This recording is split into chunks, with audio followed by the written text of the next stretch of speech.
Hi guys, I'm Zach. And I'm Lauren. And we're here with Kennedy Violins today to talk to you about some new bows that we're carrying. They're actually Ipe bows. And before we get into that, we're going to talk about why we're carrying Ipe bows and why this new wood has kind of come about as a kind of preferred choice for bow makers these days. So a lot of you may know that Pernambuco is probably the preferred wood for most professional players, and it has been just for a really long time, a couple hundred years at least now going back. So the reason for that is just because that Pernambuco is a very dense wood. Of course, it comes from Brazil. It's the heartwood of a tree down there. I think it's called the Paulo Brasilia. I'm probably saying that wrong, but anyway, it's the heartwood of that tree, and it's a very dense wood. So it actually gets a lot of tone out of an instrument. Before then, bows were made usually out of snakewood or sometimes also beechwood. And really, as orchestras grew and got larger in size, the sound and volume level increased, and so the places people were playing got larger. They needed to be able to have the sound carry through a whole auditorium, so they basically started needing instruments and bows that could produce more sound, and Pernambuco really fit that bill. It has enough density to it that it really actually can have an instrument really carry to the back of the room. So that has been around for a few hundred years now. It has become the preferred choice, but lately there's been some issues with Pernambuco. So there was some illegal harvesting. The Brazilian government caught some of the illegal harvesters, and they've actually confiscated around 150,000 bows or sticks, and a lot of people have been fined. And essentially what that has left us with is there is no Pernambuco coming out of Brazil these days. Now there are steps being taken to make sure that Pernambuco is both being harvested legally and that this is a resource that can be protected, but it has become more and more scarce over the years, just with over harvesting, and now even to a point where they've harvested wood illegally from the reserves.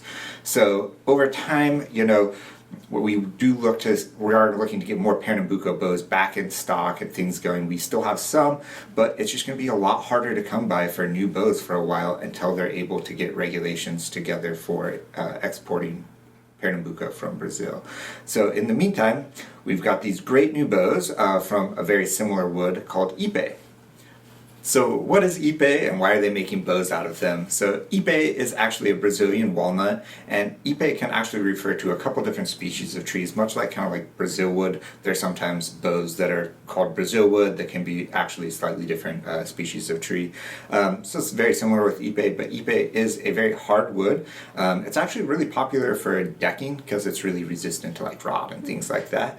But I was pretty surprised, when we had our rep from L'archet Brasil come in and we were talking a little bit about these new Ipe bows. I was a little suspect, just they're kind of spendy bows, but after kind of checking them out, I was like, they're very beautifully made, and they really have a lot of the same characteristics of Pernambuco, but where and they're going to be around to stay. So it's something where even after Pernambuco bows can start coming back into the US again, they will still be continuing to make Ipe bows.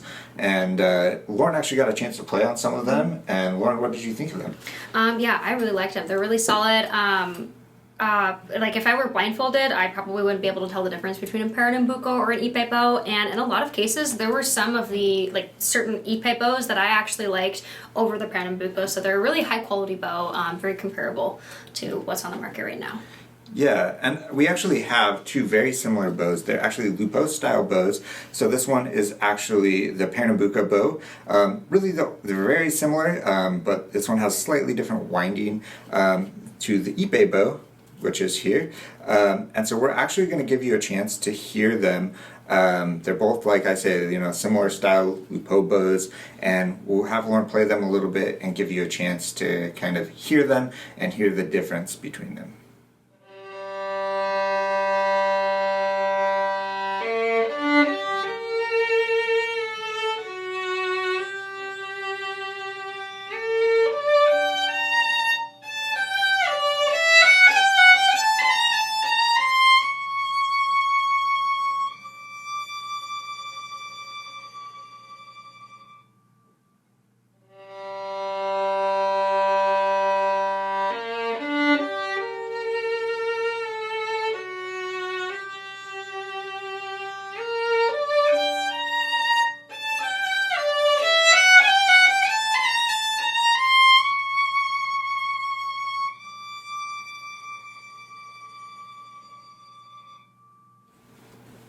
Okay, so before we get into our thoughts on the bows, we should say that each bow can be a little bit different from bow to bow, whether it's Pernambuco or whether it's Ipe.